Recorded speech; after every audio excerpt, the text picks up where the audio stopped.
building coffins, embalming the deceased, prepping bodies for viewing, all the little things that made dealing with a dead relative or friend a tiny bit easier when they're done right. Dorothy thought about her own grief. Just because she was an expert with other people's didn't mean she knew how to handle her own.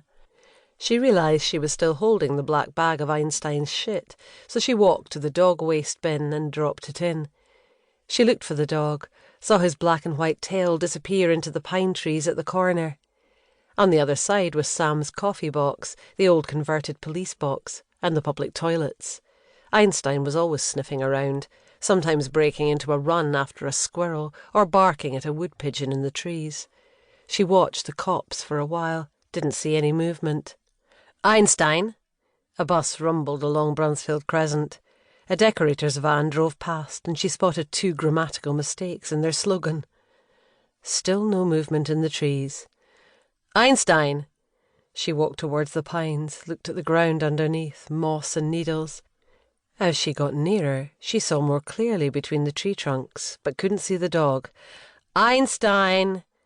She pictured him when she first met him, his worried face poking from the back seat of a crashed car, sniffing at his dead owner. She felt something in her stomach, realised how much she'd come to love the dog and his early mornings and chasing games.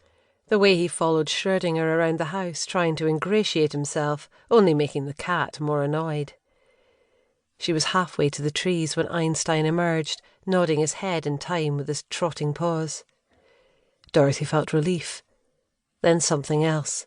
The dog had something in his mouth. Had he managed to catch a squirrel after all?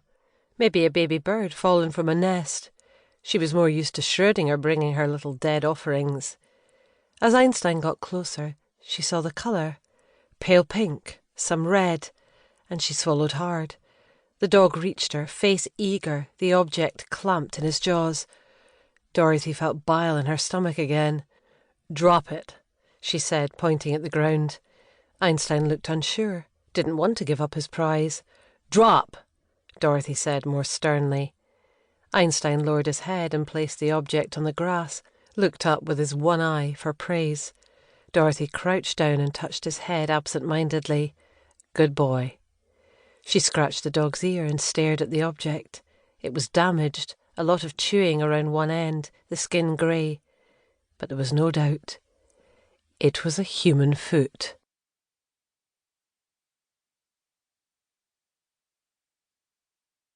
Chapter 2.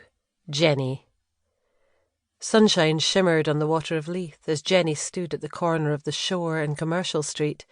She stared at the rippling water and felt warmth on her face, screwed her eyes shut and imagined vitamin D soaking into her skin and making her healthier. She knew this part of Leith better than she ever used to. She came here when things got on top of her, when the itch of her ex-husband became too much. It was a year since he'd escaped from prison on the way to court, abducted her then-boyfriend Liam, then Jenny herself. He would have killed them both if it wasn't for Hannah. What a thing, to owe your life to your daughter. Today, like usual, Jenny began at the Malmaison Hotel, showing staff the picture of Craig, just in case he was hanging around. It would be crazy to do that, but everything he'd done in the last 2 years was crazy. He was out there somewhere. He had his passport, but the authorities had no trace of it being used. Maybe he stowed away in a Norwegian tanker or worked his way in a fishing boat to God knows where, or took the train south and snuck through the Channel Tunnel. There were a million ways he could be on the other side of the planet, but that seemed too easy for him. He told Jenny they had unfinished business, and she believed it. That's why she was here.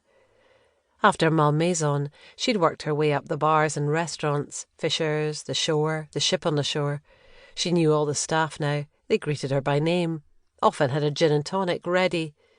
It started as a ritual, looking for Craig here, but had grown into something else, a way for her to feel part of a tenuous community of bar and restaurant workers, a way to soak up the harbour smells and salty air. And it was a way to release the pressure of the funeral stuff.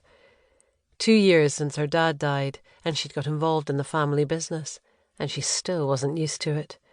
She wasn't as adept at dealing with grief as her mum or Hannah's girlfriend, Indy.